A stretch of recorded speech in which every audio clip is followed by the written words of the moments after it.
ጠንካራው የሚዲያው መሪ እንዴት ብሎ መጥቷል?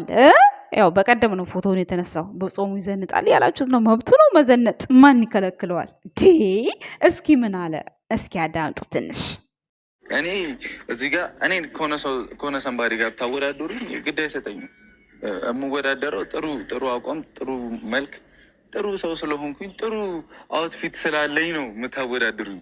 እንዴ ገብቷችኋል አይደለ?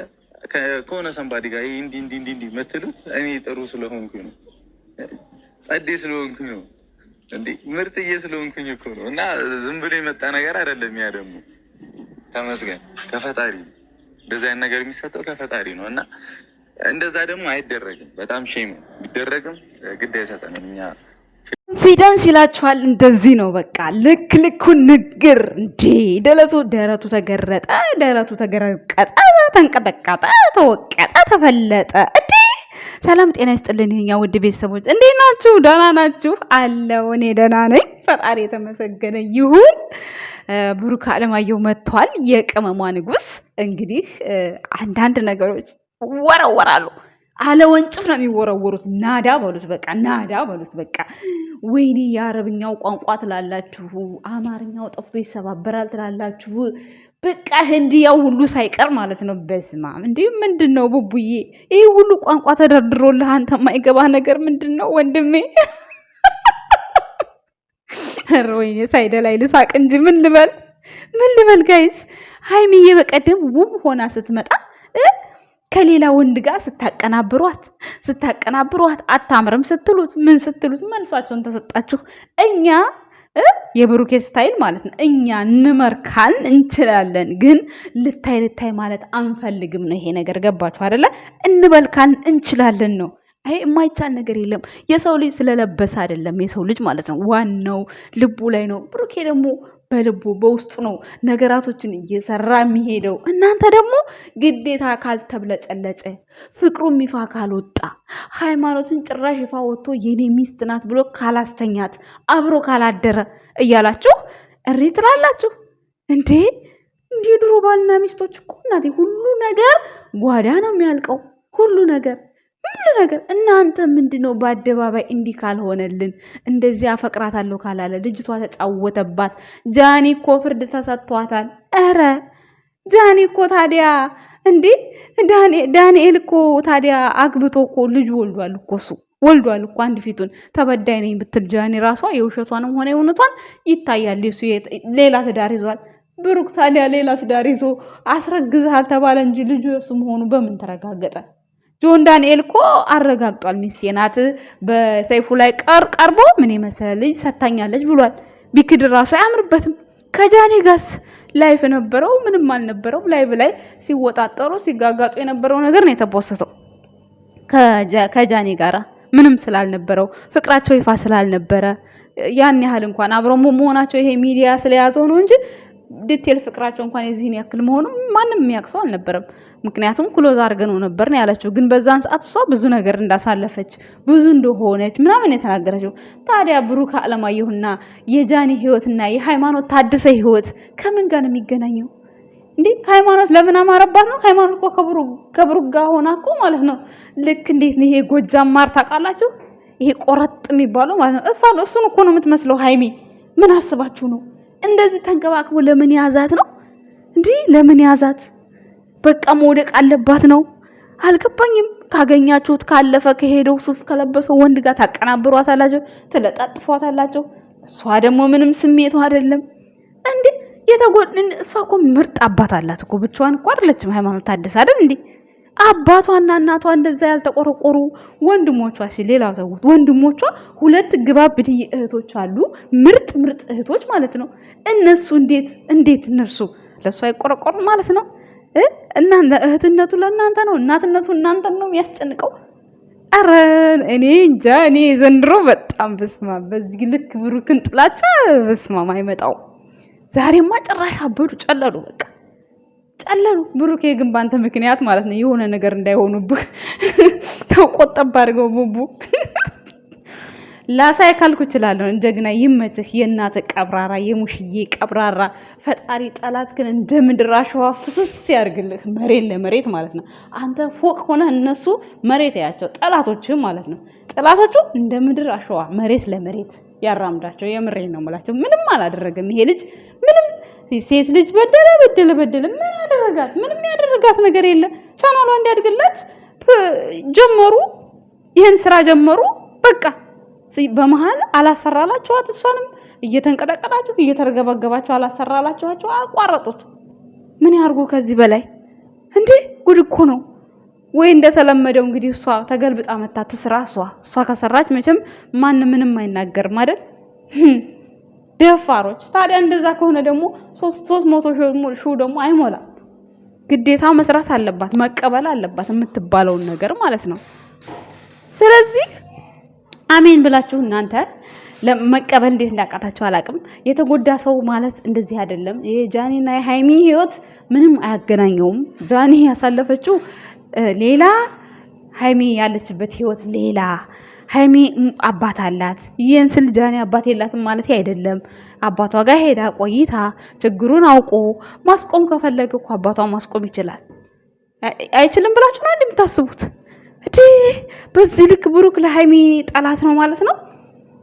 አረ አይመጣውም። ለወጠችው። ምንድን የሰው ልጅ እኮ ትናንትና የዛሬ ዓመት የሚያደርገውን ጫማ ዘንድሮ ያደርገው። ምክንያቱም ቁጥሩ አይሆነውም። የፈለገ ጫማ በስቶበት ራሱ ሳያደርገው ቢቆይ ሳያልቅ ቢቆይ የዛሬ ዓመት ያደርገው ጫማ ለቀጣይ ዓመት አይሆንም በፍጹም። እንዴ አስቡት እስኪ እናንተ ዝም ብላችሁ። የሰው ልጅ ከሰራ ላይ ለወጥ ነው። እንኳን አይደለም ብሩክ፣ ሃይሚ ራሱ ተቀይራለች እንዴ?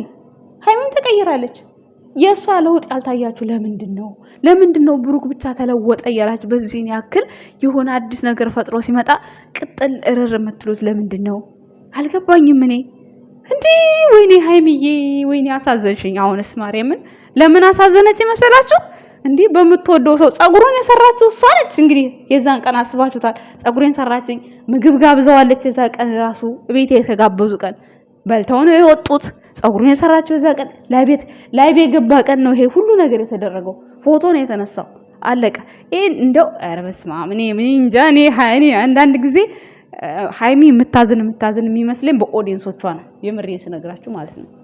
እንዴ ለምን አምጣት ስላሉት ለምን አመጣት?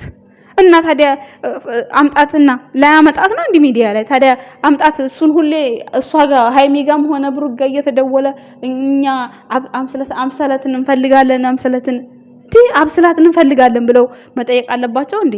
እሷን የምትፈልጉ ሰዎች ቻናል ከፍቻለሁ ብሎ ሰጣ፣ ተገላገለ፣ ከራሷ ወረደ። ከእኔና እሷ ምንም አይነት ነገር የለንም አለ። በቃ ሰው ይፋን ያደረገው ምን አደረገ ይሄ ልጅ? ወይ ከሷ ጋር እንኳን የሆነ ነገር አለን ቻናል ከፍቻለሁና እንቀጥላለን ብሎ ቢል እንኳን እሺ፣ ትናንት በደንብ እንኳን አላቀፋትም ለእናንተ ሞራል ሲል እሷ ነች መታ ጥምጥም ያለችበት፣ እሱ ምንም አላለም። ታዲያ ይሄ ልጅ ምኑ ጋር ነው ጥፋቱ? ምን ጥፋት አለበት? ምንም ጥፋት የለበትም እኮ። የህይወት ታሪኩን ተናገረ። በቃ የድሮ በዓላቶች በጣም ደስ ይሉኝ ነበረ። ብስኩት ሁሉ እንሸጥ ነበረ። ሾርባ ቦታ ሽሚያ ነበር የምንይዘው። እንደውም ፎቶ ላይ ሁሉ ተፖስቷል። ያ ፎቶ ማለት ነው እንደዚህ አይነት ያደርጉ የነበረው ልጅነት ታሪክ ነው። ሁላችንም ያለፍንበት ታሪክ ነው። ይሄ እንደዚህ ታሪኩን እያወራላችሁ የነበረበትን እያወራላችሁ እናንተ ዛሬ ላይ መለወጡ የሚያንገበግባችሁ የኔ ግልጽ ወንድም እግዚአብሔርን ብቻ በቃ በአንዳንድ ነገሮች ብለህ ብቻ የሆነ የነበርክበትን ከሃይማኖትህም የሆነ በቃ አለ ከሚባሉት ወጣትነትህም ብቻ ፈጣሪ ወጣ እንዳያረግህ ሁሌም ምኞቴ ነው። መስመርህን እንዳትስት ምኞቴ ነው ሁል ቀን። ከዛ ውጪ የሚስትህ ንጉስ የሚስትህ ቀብራራ ሁል ጊዜ ሚስትህን እንደ ቦርሳ አንግተህ እንደምዞረው ነገም ተነጎዳም ተስፋ አለኝ ጥሩ ቦታ ላይ ደርሳችሁ እንደማያችሁ ሰው እንደሚያወራባችሁ ሳይሆን በቃ እግዚአብሔር እንደሚፈቅድላችሁ በቃ ከዚህም ጭቅጭቅ ከዚህም ንትርክ ወጣችሁ እኛ በቃ ተማምነን እንኖራለን የምትሉበትን ጊዜ እንደሚያመጣላችሁ መልካም ምኞቴ ነው። የምሬን ስነግራችሁ ማለት ነው። ምክንያቱም አንዳንድ ጊዜ ነገራቶች እንደዚህ ከውጭ በሚመጡ ነገራቶች የእነሱን ሆድ ራሱ የማያሻክርበት ምክንያት ምንም አይነት ምክንያት የለም። የምሬን ነው። ምክንያቱም በዚህ ልክ ኧረ በስመ አብ እኔ እንጃ። እኔ ግራ ገብት ነው የሚለኝ። ትናንት ለምን ለእሷ ቻናል ተከፈተ ብሎ ያን ያህል ጦርነት እኔ አስፈላጊ ነው ብዬ አላስብም። መጀመሪያ መጣት የመጣችበትን ጉዳይ ጨረሰች። ከዛ ስትሄድ እንፈልጋታለን አለ ኦዲየንስ አመጣ እና ኦዲየንስ ፈልጋታለሁ ብሎ ስላመጣ ስላሉት ነው የእሱ ኦዲየንሶች ለምን አመጣ? ኧረ እባካችሁ ጉድ እኮ ነው። ምን ችግር አለው ሰርታ ብትለወጥ? ምን ችግር አለው ራሷን ብትለወጥ ሰርታ? ምንም ችግር የለው። ከዚህ በኋላ አልፋ ግን እሱን እፈልጋለሁ ብላ ካሜራ ደቅና ስትመጣ የዛን ሰዓት ነው መናገር እንጂ ትናንትና እኮ ምንም ያለችው ነገር የለም። እሷ ለራሷ ግራ ተጋብታ ወሮ ጎበዝ። አንዳንዴ እንደው እንደ ሴት እናስብ። ሃይሜን ከጃኒ ጋር አታወዳድሯት። ምክንያቱም ተበዳይ ናት። ጃኒ ተበዳይ ሆና መፍትሄ ተፈጥሮላታል። ሃይሜ ግን ተበድላ እያለቀሰች ነው ብላችሁ አታስመስሉባት። ይችን የመሰለች የጎጃም ማር የመሰለች ልጅ ማለት ነው። ይሄን የመሰለ ዘለላ የመሰለ የንብ አውራ ቡሩኬ ከጎኗ እያለ ማን አባቱ ነው የሚደፍራት? ማን ጀግና? ችግርም አይነካት እንኳን አይደለም ይሄ ተራ የቲክቶክ አምባሳደር ለፍላፊ ማለት ነው። ቦታ እንዳሰጭ አንድ ብለሽ ሃይሜ ማለት ነው ባልሽን ብቻ አዳምጪ። ባልና ባልሽን ብቻ። ቀብራራ የብሩክ ቀብራራ ይመችሽ አቦ። እንደው እግዚአብሔርን ዘንድሮማ መተላለቃችሁ ነው። የምሬን ነው። እኔ ግን ደስ ነው ያለኝ ማርያም። ምንም የከፋኝ ነገር የለም እስካሁን ድረስ። ምክንያቱም በቃ እሷም በቀደም ዝንጥ ብላ የቫላንታይን ቀን የሌለ ፎቶ ነው ፖስት የነበረው። በጣም የሚያምር ፎቶ ነው፣ በጣም የሚያምር። ዛሬ ደግሞ እሱ ይሄ ፎቶ በቃ የሚያምር። ማንም ሰው ለስራ ራሱ የሆነ ሸሚዝ ማስታወቂያ የሆነ ሱፍ ማስታወቂያ ቢደወልለት ቢሰራ ምን ችግር አለው? ጉድ እኮ ነው። ቤተሰቦች እየተሳሰብን የራሳችሁን ኑሮ ብቻ አታመቻቹ። የሰውም ኑሮ እድል አትዝጉ። ሰውን ሁሌ ዝቅ ብሎ ሁሌ ኩስስ ብሎ እንዲኖር አታድርጉ። ተለውጦ ካጠገቡ ያለውን ሰውም ይለውጥ እድል ስጡ። ጉድ እኮ ነው። ሰው እንዲያፍርባችሁ አትሆኑ። በምትናገሩት ሁሉ ተልባቢን ጫጫ ባንድ ሙቀጫ።